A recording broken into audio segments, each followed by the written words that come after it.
Hey guys, it's Barb, and this is my Artsnacks unboxing and review. If you're new to my channel, please subscribe to see more of these videos. Now let's check it out. If you've seen some of my other Artsnacks box reviews, you'll know that this is the standard box that you get in the mail. Our first item is a Daler-Rowney Aquafine watercolor pans, and it looks like there's 4 different colors, and we'll have a closer look at those later. Our next item in the box is our bonus item this month, which is a Aquarelle Canson Heritage watercolor paper, and there's 3 sheets. Next up is the menu card, which details a little bit about every product, and it even gives you the retail price as well. Our Artsnacks sticker for the month, and these stickers always are different as well, which is kind of fun. Our snack portion of the box is a Dum Dums Sucker. Kind of a weird name, not gonna lie. And we're gonna pull out the green tissue here. I'm not gonna open that quite yet.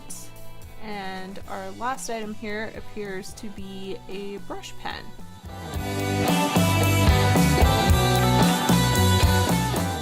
Alright, so let's have a look on the inside of our green tissue. This time around I didn't actually open it beforehand just because it was a little bit small and I didn't want to wreck the tissue and then have to try and rewrap it, so let's have a look here. Again, the Artsnacks sticker on the outside just encourages you to share any creations that you make using these products together on social media so the Artsnacks people can see it. We have 2 items on the inside. Our first one is a Simmons watercolor brush, and it's a size 1 round. Our last item is a Dixon Ticonderoga pencil, and it has the Artsnacks logo also on the other side, which is kind of cool.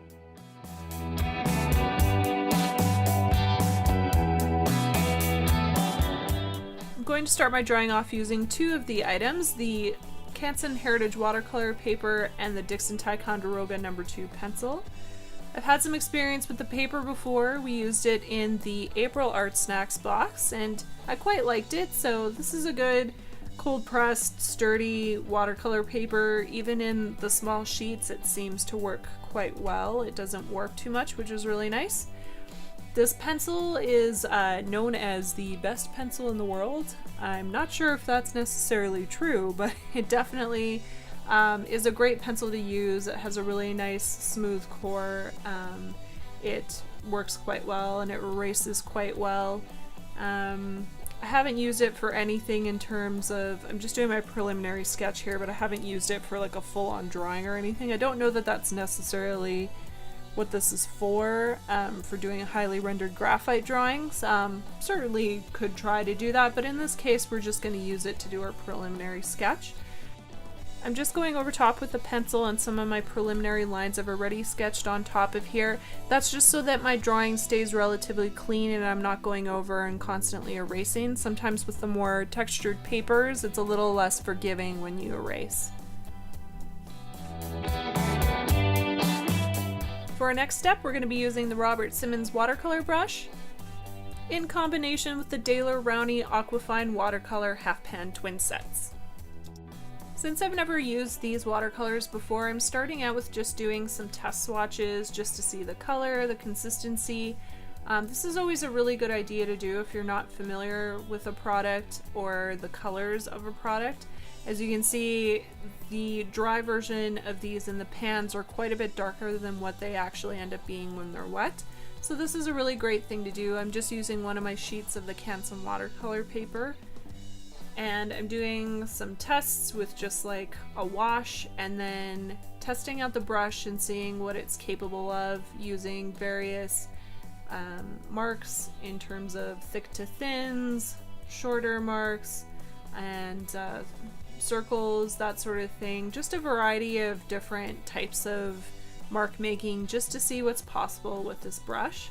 I always really like to have some versatility in the brushes that I use so that I'm not constantly switching brushes, even though you technically could and should, but I like to be able to get versatility out of one. I'm just having a look at the packaging here and comparing the colors on the packaging to what they actually end up being, and as you can see, they're quite a bit different. The back here just shows you how to get the pans out. So these are good things to keep in mind when you're picking colors right from the store. You always want to actually try them out before you use them on an actual piece. That way you'll know what the colors actually look like, and then you can go from there.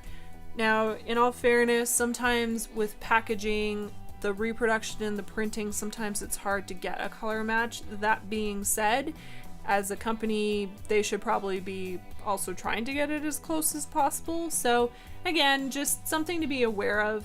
I think in a lot of cases they really do try to make the color swatches the same, but again, just something to be aware of when you're purchasing colors to make sure that you know exactly what color that you're getting. Another thing I want to note in particular about the purple hues in the packaging, on the outside packaging they show like they're quite a bit different. One almost seems like it has a little bit more of it's more of a reddish purple, but I actually find they're quite similar in tone and in hue. So one of them is a little bit lighter and the other one is darker, but even just visually when they're both dry, they're a little bit difficult to distinguish apart from each other, whereas the other two, it's a little bit more obvious. This is a great thing to keep in mind, especially with colors that appear quite similar to each other. You may want to find a way to either label them, or depending on how you're storing them, you might want to keep a color chart with them for the corresponding colors, and this will help you avoid grabbing the wrong one.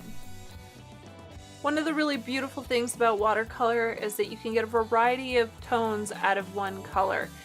By adjusting your pigment to water ratio, this allows you to build up your painting in a very slow and controlled way. For a lot of people, this is ideal because, especially in something like this peony flower that I'm doing, you want to catch a lot of the subtleties in the petals of a flower. And in this case, I've started with establishing what my lights are and my darks are, and this is going to help me work for my midtones in between. This is just the way that I prefer to do it, but again, you can do this however way that you choose. The pigment itself is really rich and saturated and really nice to work with. Again, my only real complaint about this is just that the two purples seem very similar to each other.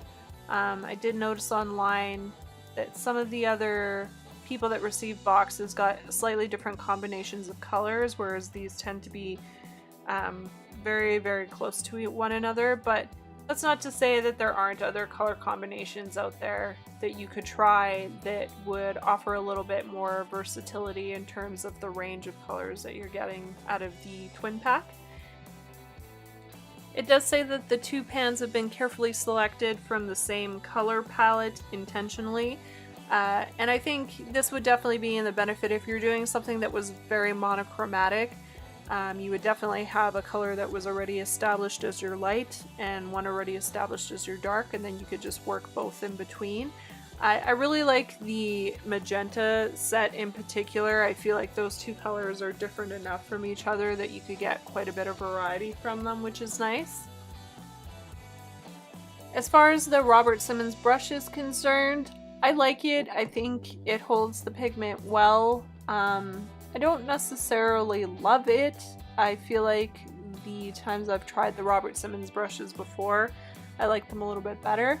This one had said that supposedly it keeps its shape, but when I was initially using it, I didn't feel like that was the case. But in the process of me doing this painting, it seems to have held up pretty well, so it might have just been an isolated situation, but yeah, I mean, it's definitely able to give you a lot of versatility in terms of doing washes in decent sized areas as well as some detailed work, which is nice. I think for something like this peony flower that I'm working on, I would want additional brushes just to create different shapes and finer lines, which this brush can do to a point, but not to the point that I would want it to for this level of detail. So that's something to consider too when you're doing these types of drawings. I know I said earlier that I like one that can do a lot of different things, but that also doesn't mean that one brush is going to be the right brush for an entire painting. There are definitely other brushes that have different strengths and are designed a certain way to be able to achieve different effects. So that's something to take into consideration as well. Our last step is with the Kuretake Nihondate Kabura Fude brush pen. Now you'd think somebody with my last name would be used to pronouncing really long, complicated words, but this one was a challenge even for me. This water-based dye ink brush pen features two different nibs. One has a rubber flexible tip and the other one has a fine point stiff tip for different shapes and different mark making.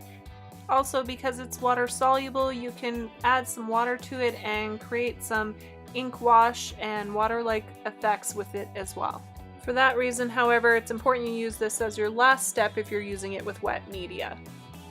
To finish off this piece, I'm going to be using primarily the fine point of the pen just to do some outlines on the petals of this flower. I did try using the brush tip a little bit on one of the leaves, but I didn't really find it was appropriate and I didn't necessarily need a heavier, thicker line, so I just wanted to maintain the delicacy of this flower by using the finer point. I'm adding a little bit of interest by adding some texture with the fine point end of the pen, just creating some little dots, and eventually I'm going to be putting in a little bit of a spray pattern as well, just again to give it a little bit of interest and texture. And lastly, I'm using my Simmons brush with some really watered down pigment to create a spray texture on the background of my piece. And here's a look at the final piece using all the items in the August Artsnacks box. This was another solid box by Artsnacks. I really enjoyed the Daler-Rowney watercolor and I think I'd probably try more of them out. They definitely were really nice to work with, and I also really enjoyed the Kuretake pen as well. If you'd like to know more about Artsnacks, you can find them at artsnacks.co or here on YouTube. And if you enjoyed this video, please give it a thumbs up and subscribe. I'll see you next time.